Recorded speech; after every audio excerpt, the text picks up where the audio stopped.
He just twisted his ankle while walking and begged his teammates to stop and help him. But the teammates ahead, desperate to survive, dared not slow down because they were participating in a death march game. If they stopped and received 3 warnings from the judges, they would be shot on the spot.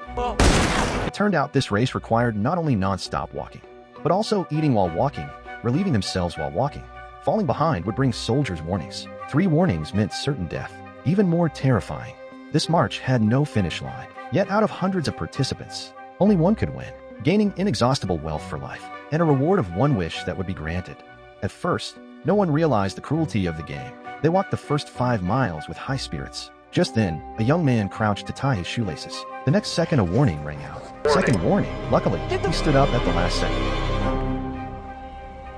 barely escaping a bullet to the head. But from then on, he could afford no more mistakes. To pass the time on the long journey, everyone began imagining a wonderful life after winning. But then, a curly-haired guy's leg cramped up. Jack rushed to support him, trying to help him keep walking. But the intense pain made moving nearly impossible. Soon he stumbled and fell. The soldier immediately raised his rifle, aiming at his head. Jack was frozen by the sight. Fortunately, the guy next to him pulled him back, snapping him out of his daze. After that, the group fell into a heavy silence, each afraid they might be the next to be shot. Before long, they reached the 17-mile mark. Some spectators cheered them on from the roadside, lifting the mood slightly, and their steps regained some strength. But the relief didn't last. One guy, exhausted, began foaming at the mouth, finally collapsing and convulsing on the ground. Even then, he couldn't escape the warnings. The third warning sounded, and a soldier's bullet ended his life. The group fell silent again.